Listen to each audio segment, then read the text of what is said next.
Welcome to 69 TV. నా పేరు సుమాంజలి. ముందుగా బులెటిన్లోని హెడ్లైన్స్.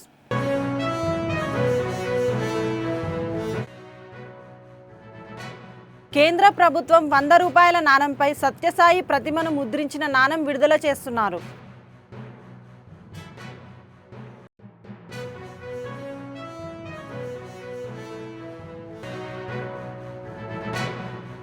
గాంధీ భవన్లో టీపీసీసీ పీఏసీ సమావేశంలో ముఖ్యమంత్రి రేవంత్ రెడ్డి, ఉప ముఖ్యమంత్రి బట్టి విక్రమార్క.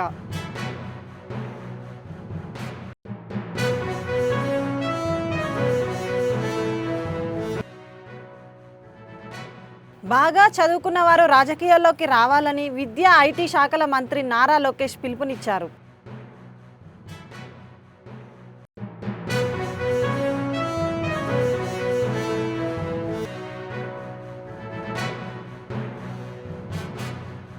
రాజకీయాలకు అతీతంగా బోనాలు సమీక్ష సమావేశంలో మంత్రి పొన్నం.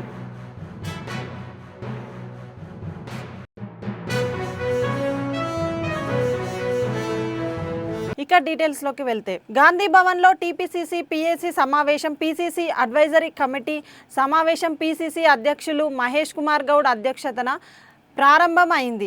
ఏఐసీసీ ఇన్ఛార్జ్ మీనాక్షి నటరాజన్, ముఖ్యమంత్రి రేవంత్ రెడ్డి, ఉప ముఖ్యమంత్రి బట్టి విక్రమార్క, కార్యదర్శి విశ్వనాథన్, సిడబ్ల్యూఏ సభ్యులు దామోదర్ రాజనరసింహ, వంశీ కృష్ణ సభ్యులు తదితరులు పాల్గొన్నారు.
శ్రీ సత్యసాయి 100వ జన్మదిన కార్యక్రమాలను ఇరు రాష్ట్రాలలో నవంబర్ 15 నుండి 24వ తేదీ వరకు ఘనంగా నిర్వహించడం జరుగుతుందని శ్రీ సత్యసాయి సేవా సంస్థల అఖిల భారత అధ్యక్షులు నిమిష్ పాండ్యా అన్నారు. హైదరాబాద్ అంబర్పేట్ శివం రోడ్లోని శ్రీ సత్యసాయి సేవా సంస్థలో విలేకరుల సమావేశం నిర్వహించారు. ఈ సందర్భంగా వారు మాట్లాడుతూ సత్యసాయి శత జయంతి ఉత్సవాలను ఈరోజు అంగరంగ వైభవంగా నిర్వహించడం జరుగుతున్నాయని అన్నారు. శ్రీ సత్యసాయి అందరినీ ప్రేమించండి, అందరినీ సేవించండి అనే సూక్తి ద్వారా ప్రతి ఒక్కరూ ఆ పిలుపు ద్వారా సేవా కార్యక్రమాలను నిర్ణయిస్తారు. శ్రీ సత్యసాయి జన్మదినం నాడు రాష్ట్ర మంత్రులు మరియు కేంద్ర మంత్రులు కూడా వస్తున్నారని తెలిపారు. అంతేకాకుండా కేంద్ర ప్రభుత్వం 100 రూపాయల నాణెంపై సత్యసాయి ప్రతిమను ముద్రించిన నాణాన్ని విడుదల చేస్తున్నారని తెలిపారు. ఈ కార్యక్రమంలో శ్రీ సత్య ట్రస్ట్ కన్వీనర్ హెచ్జే దొర, జాతీయ రాష్ట్ర సమన్వయకర్తలు, రాష్ట్ర అధ్యక్షులు తదితరులు పాల్గొన్నారు. అది కూడా ఒక అద్భుతమైనటువంటి శివం మందిరంలో కలవడం చాలా ఆనందకరంగా ఉన్నది. భగవాన్ శ్రీ సత్యసాయి బాబా వారి శత జయంతి ఉత్సవాలలో భాగంగా ఉత్సవాలను నభూతో నభవిష్యతి అన్న రీతిలో నిర్వహించడానికి తగినటువంటి ప్రణాళిక రచన, నిర్వహణ బాధ్యతలను పంచుకోవడం, వాటిని ఒక దిశానిర్దేశం ఇవ్వడం అనుగుణంగా అన్ని రాష్ట్రముల యొక్క అధ్యక్షులందరినీ కూడా సత్యసాయి సేవా సంస్థల పార్టీకి పిలవడం జరిగింది. వారందరికీ తెలంగాణ రాష్ట్రం ఆతిథ్యం ఇవ్వటం, ఈ పవిత్రమైనటువంటి శివం ప్రాంగణంలో ఈ 2 రోజుల సమావేశం నిర్వహించడం, ఇది చాలా గొప్ప విశేషమైనటువంటి. ఈ శత జయంతి ఉత్సవాలను నిర్వహించడంలో ప్రధానమైనటువంటి పాత్ర ఈ ఉభయ రాష్ట్రాలు స్వీకరించడం, వాటితో పాటుగా వచ్చేటువంటి లక్షలాది మంది భక్తులు వస్తారన్నటువంటి ఆలోచన గత అనుభవాల దృష్ట్యా సుమారుగా 1.5 మిలియన్ అంటే సుమారు 15 లక్షల మంది భక్తులు పుట్టపర్తి వస్తారని, వచ్చి ఆ 10 నుంచి 15 రోజుల పాటు జరిగేటువంటి ఆ ఉత్సవాలలో వారు కూడా పాల్గొంటారని ఒక అంచనా వేయడం, వారికి తగినటువంటి కిచెన్స్ వంటశాలలు, ఉండటానికి తగినటువంటి అవకాశాలు, టెంపరీ అకామిడేషన్ అలాంటి వాటి నిర్వహణ, వాటికి తగినటువంటి ప్రణాళిక మొత్తం కూడా ఇక్కడ రచించడానికి తగిన ఏర్పాట్లు చేయడం జరిగింది.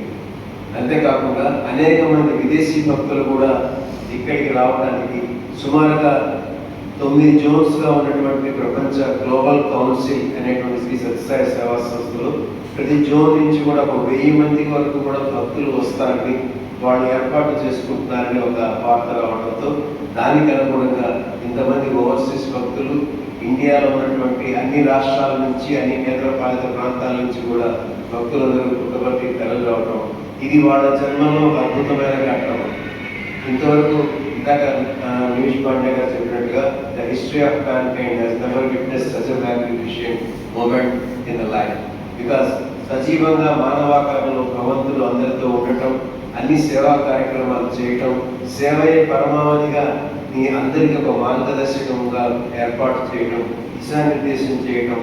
భక్తి అంటే అదొక అద్భుతమైనటువంటి కార్యక్రమంగా లేదంటే ఒక వరవడిగా చేయడమే కాకుండా ప్రతి ఒక్క భక్తుడు కూడా ప్రజాసేవలో లీనమవ్వాలని, తనతో ఉన్నటువంటి తోటి మానవులని భగవంతుని యొక్క విశ్వస్వరూపాన్ని చూడాలని అనేటువంటి ఒక నాంది స్వామి స్వయంగా పలకటం, తన 14వ ఏటనే సత్యసాయి సేవా సంస్థల కింద శ్రీకారం చుట్టడం, ఇది చూసుకుంటూ పోతే పుట్టపర్తిలో నిర్మించినటువంటి ప్రశాంతి నిలయం కూడా ఇదే సందర్భంలో 75 ఇయర్స్ కంప్లీట్ చేసుకోబోతున్నది.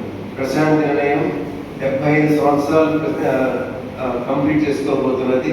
అది ఒక అద్భుతమైన ఘట్టం. అయితే ఈ అవతార కార్యక్రమం ఒక 100 సంవత్సరాల ఉత్సవాలు జరుపుకోవడం మరొక అద్భుత కార్యక్రమం. అయితే అన్ని విభాగాలలో బాల వికాస్ అనేటువంటి విద్యా విభాగం కానివ్వండి, ఆధ్యాత్మిక విభాగం కానివ్వండి, సేవా విభాగంలో అనేక కార్యక్రమాలు ఇందాక ఆల్ ఇండియా అఖిల భారత అధ్యక్షుల వారు సూచించినటువంటి కార్యక్రమాలతో పాటుగా ఇంకా అన్ని 6000 గ్రామాల్లో గ్రామ సేవ, భారతదేశ వ్యాప్తంగా 6000 గ్రామాలను దత్తత తీసుకొని వాటిలో గ్రామ సేవా కార్యక్రమాలు నిర్వహించడం, వాటన్నిటికీ సమాహార స్వరూపంగా 2026లో గ్రామాల నుంచి ప్రతినిధులను పుట్టపర్తి తీసుకొని రావటం, అక్కడ ఒక మోడల్ విలేజ్ నిర్మాణం చేయడం, అంతర్జాతీయ సేవా కాన్ఫరెన్స్ అక్కడ నిర్వహణ చేయడానికి ప్రణాళిక వేయడం, వీటన్నిటి కూడా ఇక్కడ శివంలోనే నాంది పలకడం జరిగింది.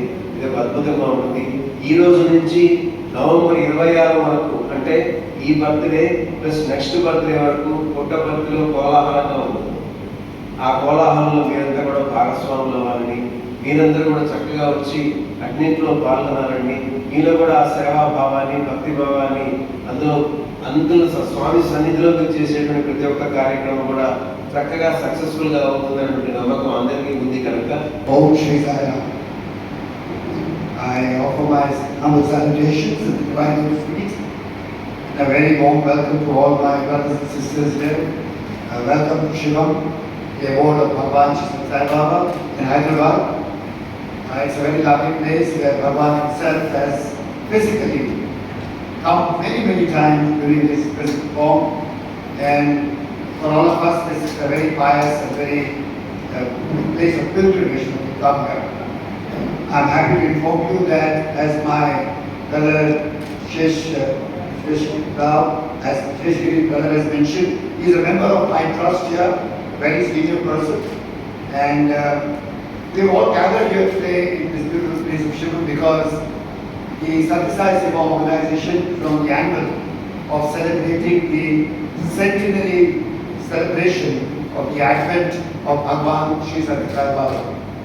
As you know, Bhagwan Shri Satyasai Baba is a world-renowned phenomenon whom all the followers call as Bhagwan, and he's been known throughout the world for his very simplistic message on spirituality and the path of service which he professed very strongly to entire mankind. I think that the world knows him today as an avatar, which really enhance the value of man by telling man that man is a very important creation. The most beautiful creation is a human being. And the search of God, the search of spirituality, really is a search to go within man and not outside. Baba believed that for today's world, the mankind must follow the path of service, unconditional service, a service which is without any claim of doership. Bapatla జిల్లా ఇంకొల్లు గంగవరం రోడ్డులో మాజీ మంత్రి doctor Daggubati Venkateswararao గారి ఆధ్వర్యంలో నూతనంగా నెలకొల్పిన doctor DVR Sainik స్కూల్ను మంత్రి లాంఛనంగా ప్రారంభించారు. ముందుగా సైనిక్ స్కూల్ ప్రధాన భవనంతో పాటు కంప్యూటర్, సైన్స్ ల్యాబ్, బాలబాలికల వసతి సముదాయం, క్యాంటీన్, మెస్ భవనాలను మంత్రి నారా లోకేష్ మరియు DVR Sainik school secretary correspondent Hitesh Chenchuram ప్రారంభించారు. అనంతరం పాఠశాల ప్రాంగణంలో ఏర్పాటు చేసిన దగ్గుబాటి చెంచురామయ్య, దగ్గుబాటి నీలమోహన్ విగ్రహాలను మంత్రి ఆవిష్కరించారు. ఈ సందర్భంగా ఏర్పాటు చేసిన సభలో మంత్రి నారా లోకేష్ మాట్లాడుతూ గురు బ్రహ్మ, గురు విష్ణు, గురుదేవో మహేశ్వరః అంటారు. పుట్టిన దగ్గర నుండి చనిపోయే వరకు మన జీవితంలో గురువులు కీలక పాత్ర వహిస్తారు. నేను భారతీయ విద్యాభవన్లో 10వ తరగతి వరకు, లిటిల్ ఫ్లవర్లో ఇంటర్ చదివినప్పుడు ఆనాడు ఉన్న మా ఉపాధ్యాయులు కానివ్వండి, నా జీవిత ప్రయాణంలో ప్రొఫెసర్ రాజ్ రెడ్డి మరియు ఎంతోమంది గురువులు నాకు సలహాలు, సూచనలు ఇస్తుంటారు. అందుకే గురువులను దేవుడితో సమానంగా గౌరవించాల్సిన బాధ్యత మనందరిపై ఉంటుంది. పందులు గారు కొంచెం జరగాలి.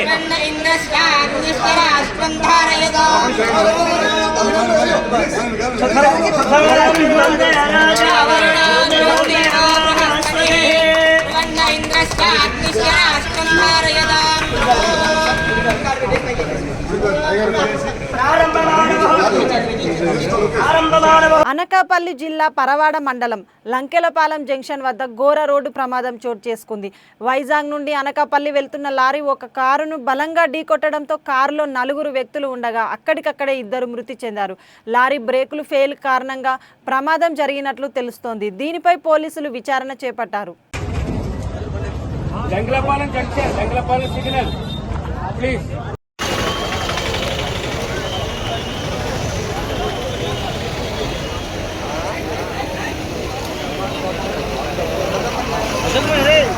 జీడిమెట్ల మహిళ హత్య కేసులో సంచలన విషయాలు. 8 నెలల క్రితమే నల్గొండకు చెందిన శివ అనే యువకుడితో ఇన్స్టాగ్రామ్లో బాలికకు పరిచయం. 10వ తరగతికే ప్రేమ ఏంటని మందలించిన తల్లి అంజలి. వారం క్రితం శివతో వెళ్ళిపోయిన బాలిక, 3 రోజుల క్రితమే ఇంటికి తిరిగి వచ్చిన బాలిక. చాకలి ఐలమ్మ ముని మనవరాలు ప్రేమకు తల్లి అడ్డు తొలగించుకునేందుకు ప్రియుడితో కలిసి హత్యకు స్కెచ్. నిన్న సాయంత్రం నల్గొండ నుంచి వచ్చిన ప్రియుడు శివ ఇంట్లో అంజలి పూజ చేస్తుండగా వెనుక నుంచి దాడి చేసి బెడ్షీట్తో అంజలి ముఖాన్ని కప్పిన శివ, సుత్తితో తలపై కొట్టిన కూతురు, కత్తితో పీక కోసిన శివ తమ్ముడు. సార్, నా చెల్లెకి ఏం తెలియదు. నా చెల్లె కళాశారలో జాబ్ చేస్తుంది. ఇక్కడే షాపూర్ కళావతి నగర్లో ఉండబట్టి 15 సంవత్సరాలు. అది ఇక్కడ అందరు లీడర్లతోని అందరితోని మంచిగానే ఉంటది. దాని బిడ్డకు ఇన్స్టాగ్రామ్ లో శివ అనేటోడు పరిచయం అయిందంట. అది ఒక 5 days కింద లేచిపోయింది. 5 days కింద లేచిపోతే పోలీస్ స్టేషన్ లో కంప్లైంట్ ఇచ్చిందంట. పోలీస్ స్టేషన్ లో కంప్లైంట్ ఇస్తే సార్ వాళ్ళు వెళ్ళి అబ్బాయిని తీసుకొచ్చి అమ్మాయిని తీసుకొచ్చిల్లంట. నా బిడ్డ 3 రోజుల నుంచి వాడింట్లో ఉంది. నా బిడ్డకి ఏమన్నా అయింది, ఒకసారి టెస్ట్ చేయండి సార్ అంటే కోర్టు తీర్పు వస్తుంది. ఇవాళ చెక్ చేపిద్దామని చెప్పి సార్ మంగళవారం పెడదామని సిఐ గారు అన్నారంట. అక్కడ నుంచి దాన్ని ఇంటికి తీసుకొని వచ్చింది. మరి వాళ్ళని ఎట్లా ఇడిచిపెట్టిలో నాకు తెలియదు సార్. వాళ్ళ లోపలనే ఉండే, వాడు ఎట్లా బయటకు వచ్చిందో తెలియదు. మా అమ్మ ఇంట్లో పూజ చేస్తాంది, రమ్మని బిడ్డ పిలిచిందంట. వెనకాలకెళ్ళి చెల్లె పూజ చేస్తాంటే వెనకాలకెళ్ళి తన చున్ని తీసుకొచ్చే వెనకాలకెళ్ళి వేసి గుద్ది చంపేసిల్లు సార్. చంపిన తర్వాత నా చెల్లె చావలేదంట. కొనుపిరితో కొట్టుకుంటా అంటే మళ్ళీ పిలిచిందంట. వాడు పోయిన తర్వాత, రా మా అమ్మ చచ్చిపోలేదు, చంపేసినాక మనం ఇద్దరం వెళ్ళిపోదాం రమ్మంటే వాడు మళ్ళీ వచ్చి సుత్తే కొట్టే సుత్తతోని కంతలు ముక్కులు కొట్టి ఇవన్నీ గట్టిగా పిసికేసి ఇట్లా ఊరేసి కడుపులంతా గుద్దేసి చంపింది సార్. నా చెల్లె ముక్కు నుంచి బ్లడ్, నోటి నుంచి బ్లడ్, ఇల్లంతా పెలుగులాట చేసింది. వాళ్ళిద్దరితో మస్తు కొట్లాడింది నా చెల్లె బ్రతకడానికి, కానీ అవ్వలేదు. నా చెల్లె పెద్ద బిడ్డ చేసింది సార్. దాని వల్ల లవర్ చేసిండు సార్ శివ అనేటోడు. అమ్మా, నా చిన్న బిడ్డను బయటికి పంపించిల్లు. నా చిన్న బిడ్డ ఉంటే చంపబోవు. అది 8 నెలల నుంచి ప్లాన్ చేసిన సిఐ గారికి కంప్లైంట్ ఇచ్చింది. ఇప్పుడు వాళ్ళ సార్ ఇప్పుడు తీసుకొచ్చిల్లు సార్, ఇప్పుడు పొద్దున తీసుకొచ్చిల్లు వాళ్ళని. ఫస్ట్ పోయినప్పుడు 2 సార్లు తీసుకొచ్చి లోపటేసిల్లంట.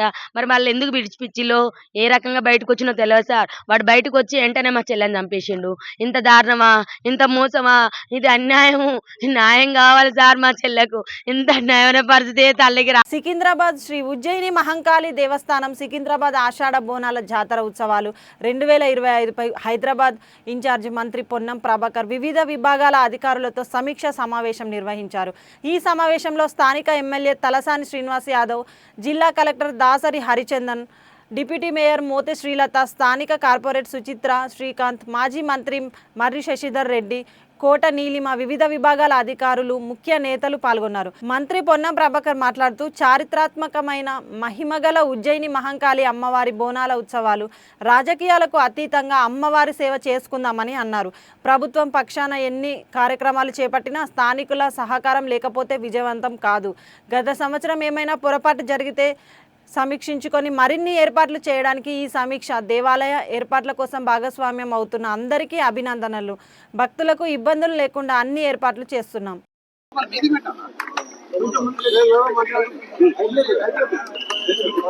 ఆషాఢ మాస బోనాల ఏర్పాట్లకు సంబంధించి రాష్ట్ర స్థాయి సమీక్ష జరుపుకొని దాని తదుపరి 26 నాడు గోల్కొండ తొలి బోనంతో ప్రారంభమై 1న బల్కంపేట కళ్యాణము, 13న ఉజ్జయిని మహంకాళి బోనము, 14 నాడు భవిష్యవాణి, 20 తారీఖు లాల్ దర్వాజా బోనాలతో ఈ నెల రోజుల పాటు హైదరాబాద్ లో జరిగే ఆషాఢ మాస బోనాలకు ప్రభుత్వం తరఫున గౌరవ రేవంత్ రెడ్డి కాంగ్రెస్ ప్రభుత్వ హయాంలో అన్ని రకాల ఏర్పాట్లు చేస్తా ఉన్నాం. దేవాదాయ శాఖ, రెవెన్యూ, పోలీస్ అందరూ కూడా అన్ని రకాల ఏర్పాట్లు చేస్తా ఉన్నాం. ఈ సందర్భంలో హైదరాబాద్ ప్రజలు ఆతిథ్యానికి మారిపోయారు. మెహమానీ నవాజీ మే హైదరాబాద్ కా లోగ్ కభీ కమీ నహీ హై. సో ఇతర ప్రాంతాల నుంచి వచ్చేటువంటి భక్తులకు, ప్రజలకు హైదరాబాద్ ప్రజలు ఆతిథ్యం ఇచ్చి ఈ పండుగ ఘనంగా వేడుకగా జరిగేలా చూడాలని ఈ సందర్భంగా కోరుతా ఉన్నాం. ప్రభుత్వం తరఫున అన్ని చర్యలు తీసుకుంటా ఉన్నాం, అన్ని శాఖలను సమన్వయపరుస్తా ఉన్నాం. కానీ ప్రజల సహకారం అవసరం కాబట్టి హైదరాబాద్ జిల్లా ఇన్ఛార్జి మంత్రిగా హైదరాబాద్ ప్రజలందరికీ విజ్ఞప్తి చేస్తా ఉన్నా, ఈ బోనాల పండుగ మనది.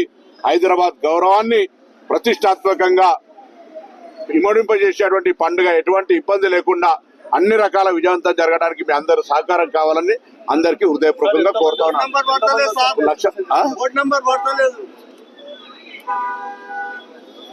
అందరికీ వీలైనంత మంది, ఎంతమంది అమ్మవారి ఆశీర్వాదం తీసుకోవచ్చు అంతమందికి ఏర్పాటు చేయడం జరుగుతుంది. లక్షల మంది. సార్, మీరు పోయినసారి వచ్చినప్పుడు మీరు మేయర్ పక్కన కూర్చోవాల్సిన పరిస్థితి వచ్చింది. అప్పుడు అది తదుపరి ఎక్కడ కూడా ఎటువంటి ఇబ్బంది జరగలేదు. మేము కూడా సామాన్య భక్తులు. ఇక్కడ నేను కొంత నాయకత్వం పాసులు విషయాలు అన్నా కూడా మేము పాస్ అంగరంగ వైభవంగా జరిగే ఈ జాతర, లక్షలాది మంది సమక్షంలో జరిగేటువంటి జాతర, మరి ఏర్పాట్ల విషయంలో అన్ని జాగ్రత్తలు తీసుకొని, మీకు అందరికీ తెలుసు ఈ పండుగని రాష్ట్ర పండుగగా కేసీఆర్ గారు అనౌన్స్ చేసిన తర్వాత దీని ఇంపార్టెన్స్ పెరగడమే కాకుండా లక్షలాది మంది భక్తులు మన రాష్ట్రం, తెలుగు రాష్ట్రాలే కాకుండా యావత్ దేశం, ప్రపంచం నుంచి వస్తారు. కాబట్టి ఆదివారం, సోమవారం ఎటువంటి ఇబ్బందులు లేకుండా మీకు బోనాలు కానివ్వండి, తొట్టెల ఊరేగింపులు, బలార బండ్లు, మరి అదేవిధంగా భవిష్యవాణి, అంబారి ఊరేగింపు, అన్ని ఏర్పాట్ల విషయంలో తప్పకుండా మరి ప్రభుత్వానికి పూర్తి స్థాయిలో సహకరిస్తాం. స్థానికంగా రాజకీయాలకు అతీతంగా జరిగేటువంటి గొప్ప పండుగకు అందరు అధికారులు కూడా నేను మనస్ఫూర్తిగా అభినందనలు తెలియజేస్తాను. తిరుమల శ్రీ వెంకటేశ్వర స్వామిని కుబేర సినిమా డైరెక్టర్ శేఖర్ కమ్ముల దర్శించుకున్నారు. విఐపి విరామ సమయంలో చాలా సింపుల్ గా ఎలాంటి హడావిడి లేకుండా వెళ్లడం అందరినీ ఆశ్చర్యపరిచింది.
స్వామివారిని రాష్ట్ర మంత్రి కొల్లు రవీంద్ర దర్శించుకున్నారు.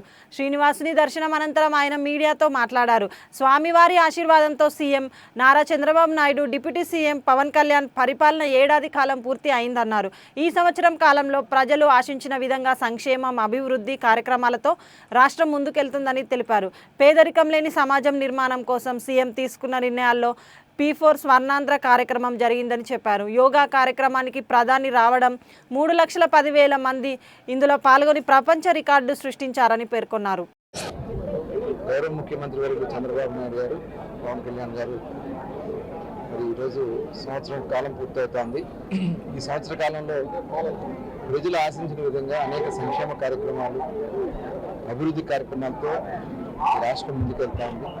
ముఖ్యంగా పేదరికం లేని సమాజ నిర్మాణం కోసం చాలా గౌరవ ముఖ్యమంత్రి గారు తీసుకున్నటువంటి నిర్ణయాల్లో P4 కార్యక్రమం కానీ, స్వర్ణాంధ్ర ప్రోగ్రాం కానీ, మొన్న యోగా డే కూడా ప్రధానమంత్రి గారు రావడం, ప్రపంచ రికార్డు దాదాపు 3,10,000 మంది దగ్గర ఈ యోగాలో పాల్గొనడం నిజంగా సులువున.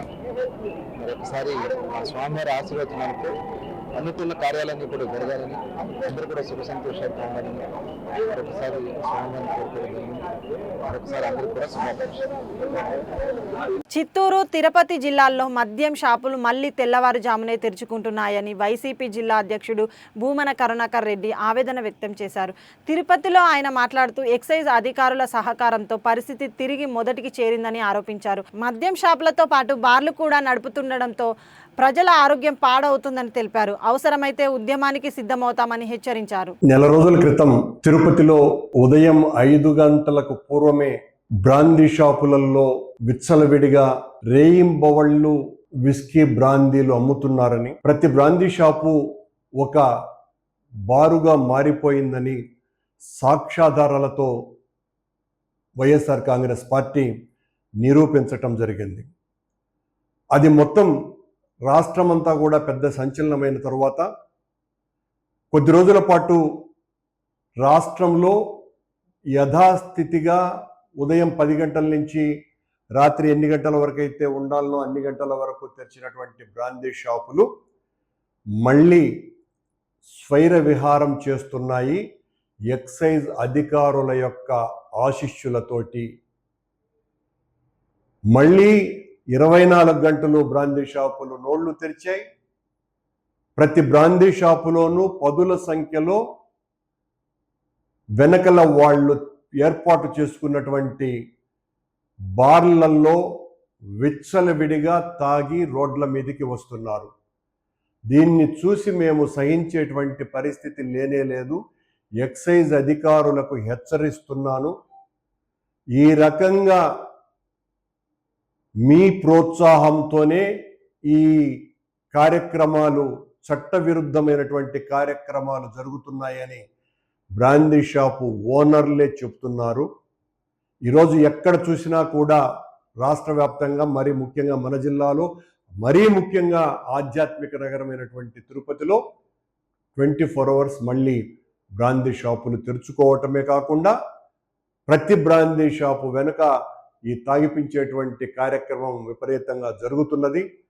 మళ్ళీ మేము దాని మీద పడి ఆ సాక్ష్యాధారాలతో మళ్ళీ నిరూపిస్తే మీ పరువు గంగలో కలిసిపోతుంది. ఎక్సైజ్ అధికారులరా, చట్ట ప్రకారం వ్యవహరించండి. దీని పట్ల నేను ఎస్పీ గారికి, చిత్తూరు అండ్ తిరుపతి ఎస్పీ గారులకు కూడా నేను ఐఎమ్ రిక్వెస్టింగ్, ఈ రకంగా యాంటీ సోషల్ యాక్టివిటీస్ పట్ల మీరు ఉక్కుపాదంతో ఉండకపోతే సమాజానికి మంచి చేసినటువంటి వాళ్ళు అవ్వరు. ఇలాంటి విషయాల పట్లనే మనం మరింతగా గట్టిగా ఉండాల్సినటువంటి అవసరం ఉన్నది. మీరు ఎస్పీలుగా ఉన్నప్పుడు, మరి ముఖ్యంగా హర్షవర్ధన్ రాజు గారు, మీరు ఇక్కడ ఉండగా ఈ రకంగా ప్రతి బ్రాందీ షాపు ఓ బారుగా మారిపోయి ఉదయము రాత్రి అన్నటువంటి తేడా లేకుండా ఎక్సైజ్ అధికారులతో మేము మాట్లాడుకునేసినాము, వాళ్ళకు డబ్బులు ఇవ్వాల్సి వస్తుంది, నెలకు ₹1,00,000, కాబట్టి వాళ్ళు మమ్మల్ని ఏమీ చెయ్యరు అని వాళ్ళ ఆశీస్సులు మాకున్నాయి అని ఈ రకంగా 24 అవర్స్ ఈ బ్రాందీ షాపులు తెరవటం మీద మేము తీవ్రంగా ఆక్షేపిస్తున్నాం. ఇది ప్రజల ఆరోగ్యానికి హాని కలిగించే చర్యే కాకుండా చట్టం ఏం నిర్దేశించిందో ఆ చట్టానికి వ్యతిరేకంగా అధికారుల యొక్క కుమ్మక్కుతోటి జరగటం అన్నది తీవ్రమైనటువంటి నేరం. తొందరలోనే మొత్తం మా పార్టీ క్యాడర్ అంతా కూడా ఒకే సమయంలో అన్ని బ్రాండీ షాపులలోకి వచ్చి సమయంతో కూడా రికార్డ్ చేసి మొత్తం ప్రపంచానికంతా తెలియజేస్తామని, కనుక వెంటనే నేను I'm requesting to the SPs and also excise officers, వెంటనే దీని మీద చర్య తీసుకోకపోతే దీని వలన తీవ్రమైనటువంటి ఆందోళన సాగుతుందన్నటువంటి విషయాన్ని తెలియజేస్తున్నాను. బులెటిన్ ముగించే ముందు హెడ్లైన్స్ మరోసారి.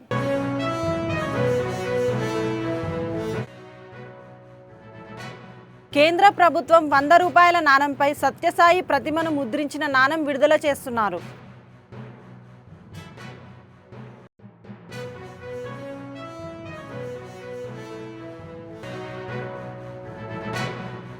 గాంధీ భవన్లో టీపీసీసీ పీఏసీ సమావేశంలో ముఖ్యమంత్రి రేవంత్ రెడ్డి, ఉప ముఖ్యమంత్రి బట్టి విక్రమార్క.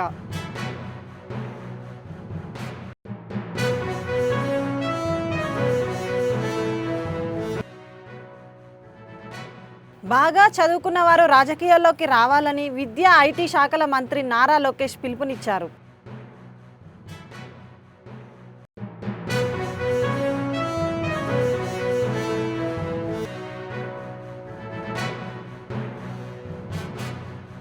రాజకీయాలకు అతీతంగా బోనాలు సమీక్ష సమావేశంలో మంత్రి పొన్నం.